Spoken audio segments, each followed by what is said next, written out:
आइए, आप सभी का स्वागत है फिर से एक बार आपके अपने चैनल में जिसका नाम है next green revolution. Eat healthy to live healthy, और हम लोग देख रहे हैं हाइड्रोपोनिक्स बेसिक ट्रेनिंग, जिसका यह पार्ट नंबर 8। आप सभी को बता दूं, इसके पहले हम लोगों ने 1 से लेके 7 पार्ट ऑलरेडी पब्लिश कर चुके हैं। तो मैं सारे व्यूवर्स को अनुरोध करना चाहूँगा कि एक बार वह पार्ट देखें।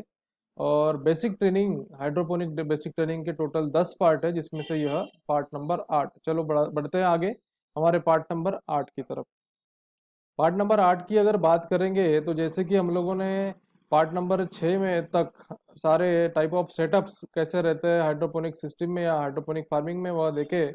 उसके बाद में किस तरीके से न्यूट्रिएंट सॉल्यूशन बनाया जाता है वह देखा। उसी हिसाब से वाटर क्वालिटी इम्पोर्टेंट है या नहीं, यह काफ़ी महत्वपूर्ण सवाल आप सभी के मन में आ रहा होगा। तो मैं आप सभी को बता दूं, यही विषय को लेके हमारा पार्ट नंबर 8 आ रहा है। तो जिसका सवाल है वाटर क्वालिटी इज इम्पोर्टेंट और नॉट, मतलब कि पानी की या न्यूट्रिएंट सॉल्यूशन की जो क्वालिटी है वह कितनी महत्वपूर्ण है। अगर मैं न्यूट्रिएंट सॉल्यूशन की क्वालिटी की बात करूंगा तो उसमें सबसे मेजर पार्ट होता है वाटर। वाटर मतलब पानी। तो पानी के बारे में ऑलरेडी पार्ट नंबर 7 में बताया गया है कि पानी का जो टीडीएस वैल्यू है वह 150 से लेके 200 तक के आपको लेना है, मतलब 150 टू 200 टीडीएस जिस पानी का है वह पानी काफ़ी हेल्दी और अच्छा पानी माना जाता है हाइड्रोपोनिक फार्मिंग के लिए, जिसमें काफ़ी कम प्रमाण में बाहर से आए हुए मिनरल्स और विटामिन्स रहते हैं, या उनका कॉन्सेंट्रेशन कुछ अलग रहता है। बट जैसे ही यह टीडीएस वैल्यू 150 टू 200 के बीच में आता है, जिसको आरओ वाटर भी कहा जाएगा, उस पानी में हम लोग अगर जो प्लांट्स को लगने वाले न्यूट्रिएंट्स है, जैसे कि एनपीके हो गया या सल्फर हो गया या मैग्नीशियम हो गया या आपके माइक्रो न्यूट्रिएंट्स हो गए, वो अगर ऐड कर दिए तो आपका काफ़ी हेल्दी और न्यूट्रिशियस न्यूट्रिएंट सॉल्यूशन आपके प्लांट के लिए बनता है।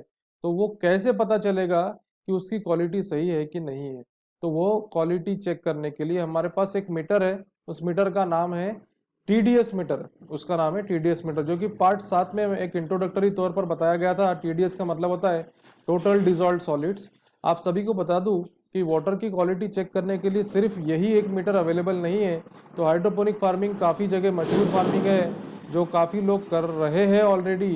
तो वह कौन से मीटर्स का इस्तेमाल करते हैं, मैं उसके बारे में आपको संक्षिप्त में बताना चाहूँगा। तो पहला तो हो गया टीडीएस, टोटल डिजॉल्व सॉलिड्स। वह मीटर कैसा दिखता है? तो इस तरीके से, जैसे कि आपको पिक्चर में दिख रहा है, उस तरीके से यह मीटर रहता है, टीडीएस मीटर। काफ़ी इजीली अंडरस्टैंडिंग, मतलब कि काफ़ी आसान तरीके का यह मीटर है, जो कि काफ़ी आसानी से समझ में आता है। दूसरा है इलेक्ट्रिकल कंडक्टिविटी मीटर। तो ईसी मीटर या ईसी भी बोलते हैं उसको। जैसे कि टीडीएस मतलब टोटल डिजॉल्व सॉलिड, वैसे ईसी मतलब इलेक्ट्रिकल कंडक्टिविटी, उसका मीटर मतलब ईसी मीटर। तो इसी तरीके से वह मीटर भी रहता है। बट इलेक्ट्रिकल कंडक्टिविटी के बारे में मैं आपको बताना चाहूँगा। इलेक्ट्रिकल कंडक्टिविटी का मतलब ये होता है कि उस सॉल्यूशन या उस लिक्विड को इतना कंडक्टिव करना कि उसमें से ज़्यादा करंट फ्लो हो सके। तो यह हो गई टेक्निकल भाषा में। तो मैं आपको यह बता दूं कि अगर हाइड्रोपोनिक्स की लैंग्वेज में अगर बात करना चाहे, तो हाइड्रोपोनिक न्यूट्रिएंट सॉल्यूशन में अगर मैं न्यूट्रिएंट ज़्यादा डालता हूँ तो उसमें क्या होता है कि नंबर ऑफ डिजॉल्व पार्टिकल्स, मतलब कि टीडीएस वाले पार्टिकल या फिर उसमें कॉन्सेंट्रेशन जो है उसका वो ज्यादा हो जाता है। तो उसको कैसे नापा जाया गया है इसी मीटर में? तो उसमें से करंट फ्लो कराया है, और ज्यादा करंट अगर फ्लो होता है तो उस करंट का वैल्यू कितना है वो देखा जाता है। तो अगर ज्यादा करंट फ्लो होता है तो ज्यादा स्ट्रॉन्ग या ज्यादा कॉन्सेंट्रेटेड सॉल्यूशन है, ऐसा उसका रीडिंग इसी मीटर शो करता है। तो इस तरीके से इलेक्ट्रिकल कंडक्टिविटी मीटर काम करता है। तीसरा होता है कॉन्सेंट्रेशन फैक्टर मीटर। इसको सीएफ मीटर भी कहा जाता है। कॉन्सेंट्रेशन फैक्टर मतलब कि यह केमिकल या केमिस्ट्री की लैंग्वेज में मीटर है, जिसमें उस सॉल्यूशन का या लिक्विड का केमिकल कॉन्सेंट्रेशन कितना है वह फैक्टर के तौर पे गिना जाता है। तो यह तीन नाप या माप या मेजर्स है, जिससे आपका वाटर क्वालिटी या न्यूट्रिएंट क्वालिटी हम लोग मेजर कर सकते हैं। तो अब मैं सभी को बता दूं, electrical conductivity and concentration factor, ये दो तरीके जो है वो काफ़ी टेक्निकल तरीके हैं, जिनकी ज़रूरत हाइड्रोपोनिक फार्मिंग में बिल्कुल भी नहीं है। क्यों नहीं है? क्योंकि हाइड्रोपोनिक फार्मिंग में हमको क्या करना है, तो आपके न्यूट्रिएंट सॉल्यूशन का कितना वैल्यू बढ़ा है या कम हुआ है, इतना ही देखना है। इसीलिए टीडीएस मीटर जो है वह काफ़ी फायदेमंद हाइड्रोपोनिक फार्मिंग में साबित हुआ है, और वह काफ़ी आसानी से मार्केट में अवेलेबल है और काफ़ी कम कीमत में। अगर लगभग देखा जाए तो 200 से 400 रुपए के अंदर ही आपका यह टीडीएस मीटर आ जाता है। टीडीएस मीटर की अगर मैं बात करूंगा तो टीडीएस मीटर एक इंस्टेंट मीटर है। जैसे ही आपने इसको हाइड्रोपोनिक सॉल्यूशन में या हाइड्रोपोनिक के न्यूट्रिएंट सॉल्यूशन में डाला तो वैसे तुरंत ही ये रीडिंग दे देगा इन टर्म्स ऑफ 100, 200, 300, 400, 500, 1200 इस तरीके से। तो जैसे कि मैं स्पिनच की बात करूंगा, स्पिनच मतलब पालक, तो पालक का जो टीडीएस रेंज है, टीडीएस मतलब कि कितना कॉन्सेंट्रेशन न्यूट्रिएंट चाहिए उसको, उसका रेंज है 800 से लेके 1200। तो जैसे ही आपने न्यूट्रिएंट सॉल्यूशन बनाया और उसका रेंज 800 से लेके 1200 के बीच में आ गया, इट विल बी 900, 10, 1000, 1100, तो आपका मीटर शो कर दिया। तो आप यह सॉल्यूशन स्पिनच मतलब कि पालक को ग्रो करने के लिए इस्तेमाल कर सकते हो, इसका यह मतलब होता है।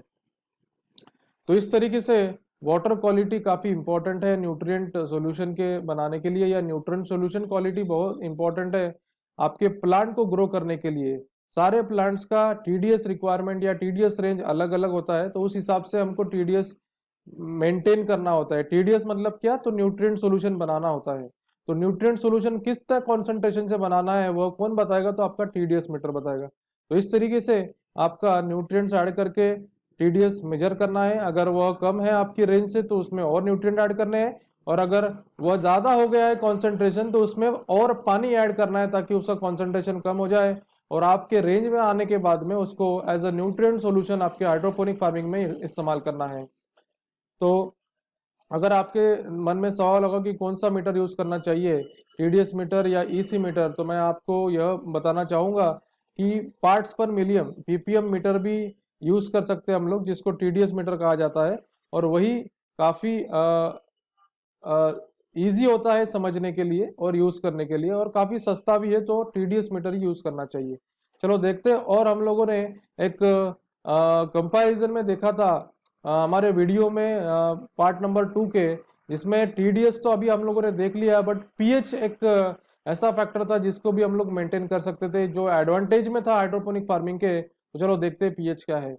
आप सभी को पता होगा पीएच मतलब एक ऐसा फैक्टर है जिससे आपको कोई सॉल्यूशन या केमिकल का कितना कॉन्सेंट्रेशन है, या अल्कलाइन है या एसिडिक है, मतलब बेसिक है या एसिडिक है, यह पता चलता है।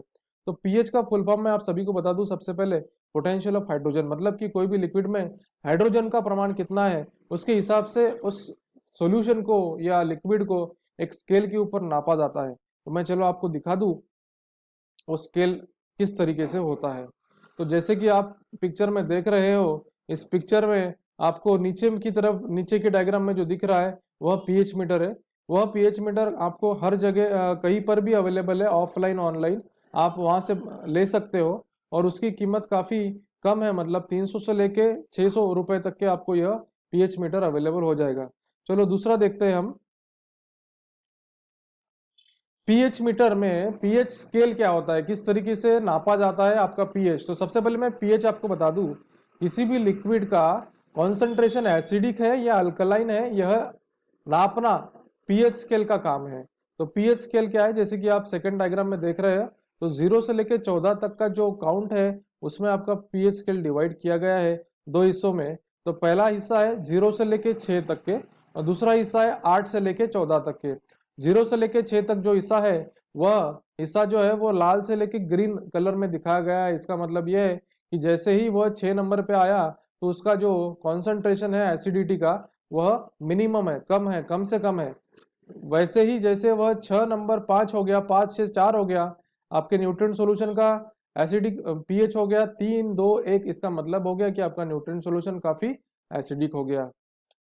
दूसरा बात आ गया, पीएच का वैल्यू आ गया 7। 7 मतलब कि न्यूट्रल, ना एसिडिक ना अल्कलाइन। तो इस सॉल्यूशन को न्यूट्रल सॉल्यूशन इसलिए कहा जाता है कि इसमें मिनरल्स का जो और विटामिन का जो वैल्यू होता है वह नहीं के बराबर होता है, इसीलिए यह सॉल्यूशन हम लोग इस्तेमाल नहीं करते हैं हाइड्रोपोनिक इसमें। इसीलिए अल्कलाइन की अगर बात करेंगे अभी, तो 8 से लेकर 14 तक का जो पीएच वैल्यू है, 8 हो गया, 9 हो गया, 10 हो गया, तो यह बेसिक वैल्यू है, मतलब आपका जो सॉल्यूशन है या न्यूट्रिएंट लिक्विड है वह बेसिक हो गया। तो हाइड्रोपोनिक फार्मिंग में आपका सॉल्यूशन जो लगता है प्लांट की अच्छी ग्रोथ के लिए, वह होता है light acidic environment. Light acidic environment का मतलब ये होता है कि जो न्यूट्रिएंट सॉल्यूशन है उसका पीएच थोड़ा सा एसिडिक होना चाहिए। थोड़ा सा इसका मतलब है कि 7 से ऊपर, मतलब 6-5। तो उसका एक रेंज दिया हुआ है, उसका रेंज यह है 5.5 टू 6.5। यही पीएच स्केल के बीच में आपका पीएच मेंटेन करके रखना है। क्यों मेंटेन करके रखना है? क्योंकि इसी पीएच में आपके प्लांट की जो हेल्थ है बहुत अच्छी रहेगी और उसकी ग्रोथ बहुत फास्ट होगी। आपका पीएच 7 तक चले गया कोई दिक्कत नहीं है, 5.5 to 7 इज ओके। बट उससे ज्यादा गया या 5.5 से कम हो गया, then it is a problem for our nutrients और प्लांट्स टू ग्रो। तो यह फिर बहुत बड़ा प्रॉब्लम हो जाएगा आपके प्लांट्स को ग्रो करने के लिए। तो उसके लिए क्या करना है? तो अगर आपका न्यूट्रिएंट सॉल्यूशन आपने टैंक में भर के रखा है, वह इस्तेमाल कर लिया, बट कुछ दिनों बाद, 15 दिनों बाद क्या हो गया कि आपका जो न्यूट्रिएंट सॉल्यूशन है उसका पीएच 5.5 टू 6.5 से लेके चेंज होके कम हो गया, 4 हो गया या 3 हो गया या 2 हो गया। इसका मतलब है कि आपका सॉल्यूशन काफी ज्यादा एसिड हो गया।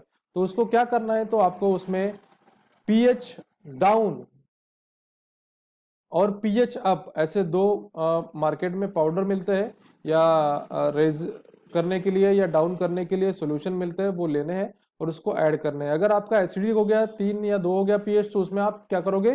पीएच ऐड जो है या पीएच अप जो है वो ऐड करोगे। मतलब आपका जो बेसिक सॉल्यूशन है वो ऐड करोगे, concentrated basic solution, so that क्या हो जाएगा कि आपका जो न्यूट्रिएंट सॉल्यूशन है वो वापस आपकी रेंज में 5.5 टू 6.5 के बीच में आ जाएगा। अगर आपका सॉल्यूशन का पीएच 8 हो गया, 9 हो गया या बेसिक हो गया, तो आपको क्या करना है? पीएच डाउन ऐड करना है। जैसे ही आप पीएच डाउन ऐड करोगे तो क्या हो जाएगा? आपका पीएच न्यूट्रिएंट सॉल्यूशन का उस रेंज में आ जाएगा 5.5 टू 6.5। इसका मुख्य बेनिफिट क्या है? तो इसमें इसका मुख्य बेनिफिट हम लोगों ने ऑलरेडी पार्ट नंबर 3 और 4 में कंपैरिजन के समय बताया था। फिर भी मैं आपको यह बता दूं कि जैसे कि सॉइल फार्मिंग में हम लोग पीएच मेंटेन ना करने की वजह से आपको जो सॉइल फार्मिंग में हार्वेस्टिंग होती थी वह कम या ज्यादा होती थी। क्यों? क्योंकि उसका नेचर एसिडिक है या अल्कलाइन है, वह हम लोग चेक नहीं कर पाते थे। बट हाइड्रोपोनिक का यह बहुत बेहतरीन फायदा है, गुण है, जिसमें हम लोग पीएच मेंटेन करके अपने प्लांट की कांस्टेंट ग्रोथ बढ़ा सकते हैं और इससे काफी बड़ा फायदा ले सकते हैं। चलो आगे बढ़ते हैं दोस्तों। आशा करता हूँ आपको पीएच मतलब क्या समझ में आया होगा। आगे में हम लोग देखेंगे वेजिटेबल न्यूट्रिएंट चार्ट, मतलब किस तरीके से न्यूट्रिएंट्स लगते हैं आपके अलग अलग वेजिटेबल्स को। तो देखिए एक चार्ट है जिसमें काफी सारे वेजिटेबल्स बताए हैं, बट यह न्यूट्रिएंट रेंज जो है वो सीएफ मतलब कॉन्सेंट्रेशन फैक्टर के फॉर्म में बताई है। तो मैंने यहाँ पर एक और चार्ट दिया हुआ है जिसमें कॉन्सेंट्रेशन फैक्टर जो है उसको हम लोगों ने कन्वर्ट कर दिया है टीडीएस और ईसी के फॉर्म में। तो जैसे कि मैंने डिस्कस किया ऑलरेडी, तो देखिए सीएफ का में आपका 2CF इज इक्वल टू आपका 0.2 मीटर मिली सेकेंड पर सेंटीमीटर ईसी होता है, और उसी का इक्वल होता है 100 टीडीएस 500 पीपीएम में। तो हम लोग 500 पीपीएम की ही बात करेंगे। उसी हिसाब से अगर देखा जाए आपके लेफ्ट हैंड साइड वाले चार्ट में, और उसमें मैं अगर स्पिनच की बात करूं, तो स्पिनच का देखिए यहाँ पर सीएफ वैल्यू दिया हुआ है 18 टू 23 सीएफ। अभी देखिए राइट हैंड साइड के चार्ट में 18 का मतलब कितना सीएफ हो गया? 18 का मतलब हो गया 900, और 23 का मतलब कितना हुआ? लगभग 1200 टीडीएस। तो आपका मैंने जैसे बताया था कि स्पिनच का जो टीडीएस रेंज है वह 800 टू 1200 है। इस तरीके से आपको रेंजेस यहाँ से मिलेगा, जिससे आपको एक एवरेज निकालना है अगर आप कमर्शियल फार्मिंग कर रहे हो, और उस एवरेज टीडीएस का ही सॉल्यूशन बनाना है, न्यूट्रिएंट सॉल्यूशन, और आपके हाइड्रोपोनिक फार्मिंग में इस्तेमाल करना है। आशा करता हूँ यह चार्ट आपको काफी महत्वपूर्ण साबित होगा जब आप खुद हाइड्रोपोनिक फार्मिंग शुरू करोगे और खुद न्यूट्रिएंट सॉल्यूशन बनाओगे। दूसरा यह महत्वपूर्ण चार्ट आ रहा है जिसमें बता रहा है कि इंडिया में मतलब भारतवर्ष में किस तरीके का सब्जी या भाजी लिया जाता है अलग अलग मंथ में। मतलब जनवरी से लेकर दिसंबर तक यहाँ पर अलग अलग वैरायटी की सब्जी दिया गया है, कौन से मंथ में किस सब्जी को लेना है, मतलब सीड लगाना है और उसको ग्रो करना है। ठीक है, तो यह भी चार्ट आपको काफी फायदेमंद होगा। दूसरे चार्ट में आपको यह दिखाया गया है कि पीएच और टीडीएस, या पीएच या फिर और ईसी एक ही बात है, वह किस तरीके से मेंटेन करना है अलग अलग वेजिटेबल्स के लिए, तो यह भी चार्ट आपको काफी फायदेमंद साबित होगा। इस तरीके से आशा करता हूँ कि यह वीडियो आपको अच्छा लगा हो।